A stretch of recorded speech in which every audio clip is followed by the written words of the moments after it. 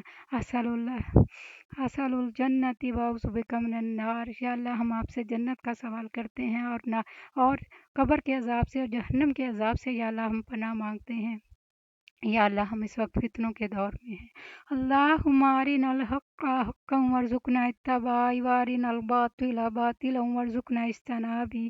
یا اللہ ہمیں حق کو حق کر دکھا دے اور باطل کو واضح کر دے تاکہ ہم اس سے بچ سکیں۔ یا اللہ ہم فتنوں کے دور میں ہیں۔ یا اللہ حلال حرام میں تمیز کرنا مشکل ہو گئی ہے۔ یا اللہ ہمارے دلوں کو حلال پہ راضی رکھنا اور ہمیں ہر حرام سے بچا لینا۔ اللہم اکفنی بحلالک عن حرامک واغنینی بفضلک عمن سواک۔ یا اللہ ہماری آنے والی نسلوں کی حفاظت فرمانا۔ یا اللہ ان پر اپنا خاص کرم فرمانا۔ یا اللہ ان کو بہترین زوج عطا کرنا، بہترین اولادیں عطا کرنا۔ یا اللہ ان سے بہترین نسلیں آگے چلیں۔ یا اللہ ان کو رزق حلال کمانے کے بہترین مواقع عطا فرمانا۔ یا اللہ ان کے نیک کاموں کو ہمارے لیے بھی صدقہ جاریہ بنا دینا۔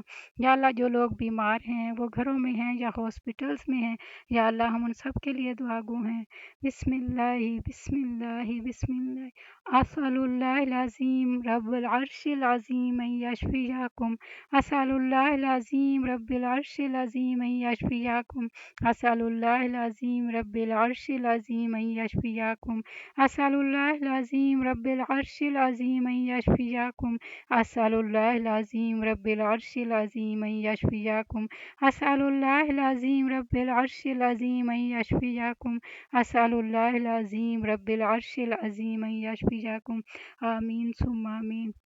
یا اللہ ہمیں جسمانی طور پہ، روحانی طور پر، اخلاقی طور پر صحت و تندرستی عطا فرما۔ یا اللہ ہمیں ہمارے دل کی بیماریوں سے حفاظت عطا فرما۔ یا اللہ ہمارے دل سے حسد، کینہ، بغض اور دنیا کی محبت اور دنیا کا ڈر نکال کے اپنی محبت، اپنی رحمت، اپنا فضل ڈال دے۔ یا اللہ دوسروں کی خیر خواہی اور دوسروں کے لیے اچھا سوچنے کی توفیق عطا فرما دے۔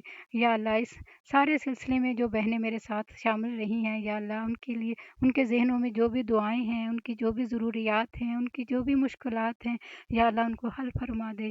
یا اللہ ان پر آسانیوں والا معاملہ عطا فرما دے۔ یا اللہ ان کے وقت میں، ان کے مال میں، ان کی صلاحیتوں میں برکت عطا فرما دے۔ یا اللہ سب پہ کرم فرمانا، سب پہ رحم فرمانا۔ اور اکثر لوگ دعا کے لیے کہتے ہیں، یا اللہ ان سب کے لیے بھی ان کے جائز ضروریات کو، خواہشات کو یا اللہ پورا فرما دے۔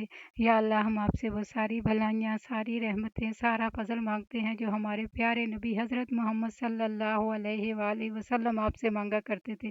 یا اللہ ہم ان تمام شرور سے پناہ چاہتے ہیں جن سے ہمارے پیارے نبی حضرت محمد صلی اللہ علیہ وآلہ وسلم پناہ مانگا کرتے تھے۔ یا اللہ اس قرآن کو ہمارے حق میں دلیل بنا دینا، ہماری قبر کا ساتھی بنا دینا، ہمارے حشر کے میدان کا سفارشی بنا دینا۔ یا اللہ جب تک ہم زندہ رہیں اس قرآن کے ساتھ جڑے رہیں، اس سے سیکھتے رہیں، سمجھتے رہیں، اس کو اپنے عمل میں لاتے رہیں اور اس کو دوسروں تک پہنچانے والا بنائے رکھنا۔ یا اللہ ہماری نسلوں کو بھی اس چیز کی توفیق عطا فرمانا، ان کو بھی ایسے مواقع عطا فرمانا کہ وہ اس چیز کو سیکھیں اور اس پر عمل کریں، اس کو دوسروں کو سکھانے والا بنائیں۔